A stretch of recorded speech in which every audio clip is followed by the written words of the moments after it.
Voilà, nous sommes dans Tech & Co Business depuis le salon international de l'agriculture, la partie pro, et on parle beaucoup d'agrivoltaïsme aujourd'hui, la production d'énergie renouvelable. On recevait à l'instant le patron de Valeco, François Domard, et nous sommes avec vous, Nicolas Ferraz, bonjour. Enchanté. Vous êtes directeur agri-énergie chez Total Énergie Renouvelable, donc un acteur précieux dans ce monde de l'énergie et de l'énergie renouvelable. Alors, il y a du solaire, il y a de la méthanisation, il y a de l'agrivoltaïsme. Expliquez-nous un peu chacune de ces technologies qui constituent l'activité de l'entité Agri-Énergie chez Total Énergie. Et puis justement, vous en avez justement pour ceux qui nous regardent en télé, vous avez un badge, là, enfin voilà, le logo d'Ombrea qui a été une société acquise. Alors, racontez-nous un peu tout ça, votre métier. Alors tout d'abord, les renouvelables chez Total Énergie, on est au sein d'une branche qui s'appelle Gaz Renouvelable and Power, qui regroupe la méthanisation, qui regroupe le solaire conventionnel et l'agrivoltaïsme. Les agri-énergies aujourd'hui sont l'ensemble des énergies en lien avec le monde agricole, qui valorisent les actifs et notamment l'agrivoltaïsme, qui est le sujet du moment. Ombrea nous a rejoint au sein de la compagnie Total Énergie. C'était une start-up, hein ? C'était une start-up avec qui nous avions un partenariat depuis 2019, où nous avions commencé à co-développer une dizaine de projets et qui a rejoint nos équipes depuis septembre 2023, qui permet de créer le premier centre mondial autour de l'agrivoltaïsme et des agri-énergies, basé à Aix-en-Provence, qui regroupe aujourd'hui une 50aine d'experts. Alors ça représente quoi en volume? Parce qu'évidemment Total Énergie, je crois que c'est 1,9 gigawatt de capacité brute installée sur 640 centrales. Mais justement, la partie agri-énergie, c'est combien dans tout ça? Alors ces chiffres sont en France. Oui, en France. Et aujourd'hui sont principalement répartis entre le solaire et l'éolien. Les agri-énergies sont un marché qui est nouveau, qui émerge depuis quelques années. On a 13 sites en exploitation. Ça représente quelques dizaines de mégawatts. Ouais. Et le vrai enjeu aujourd'hui, c'est de passer à l'échelle et d'accompagner les porteurs de projets, que ce soit les territoires ou le monde agricole, dans la réussite de ces projets-là.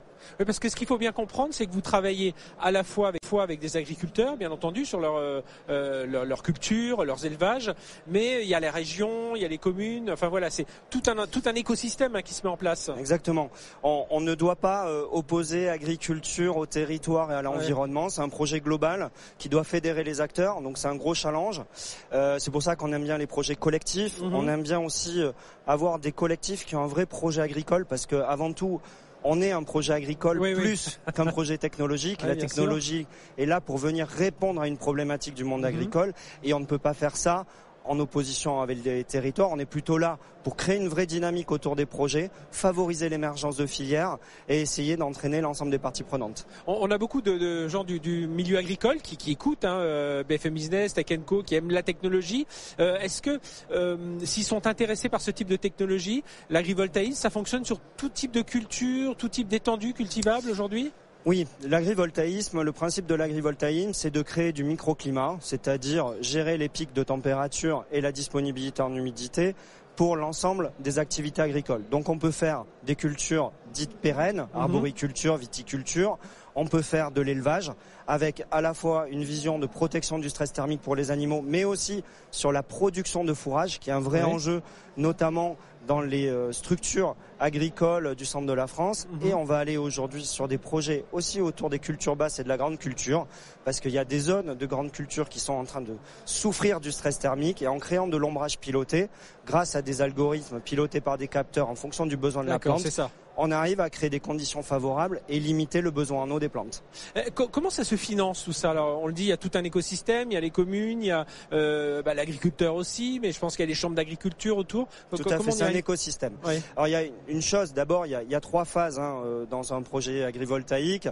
La première phase qui est le développement, c'est-à-dire comment on va travailler avec les porteurs de projet, le design du projet, sa vocation agricole, les technologies choisies. Et là, c'est pour ça qu'on a investi dans Ombrea, qui disposait d'outils numériques très performants pour pouvoir simuler les bénéfices et designer les solutions. Et après, on va construire et on va exploiter. C'est-à-dire que le projet commence finalement au moment où on a obtenu les autorisations et va durer 25 ans aux côtés de l'agriculteur. C'est ça qu'il faut comprendre dans l'agrivoltaïsme. On est aux côtés de l'agriculteur pendant 25 ans.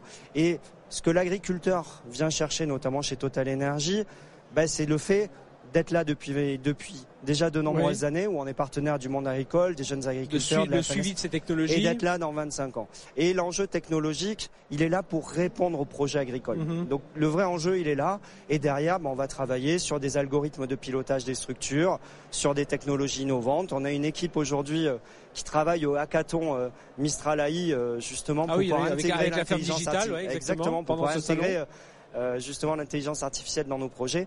Et on y croit beaucoup. Eh bien, merci d'avoir été avec nous, Nicolas Ferrat. Je rappelle, vous êtes directeur agri-énergie chez Total Énergie Renouvelable. Ce sont toutes les activités solaire, méthanisation et agrivoltaïsme sur lesquelles on insiste beaucoup cette semaine. Merci d'avoir été avec nous. Au revoir.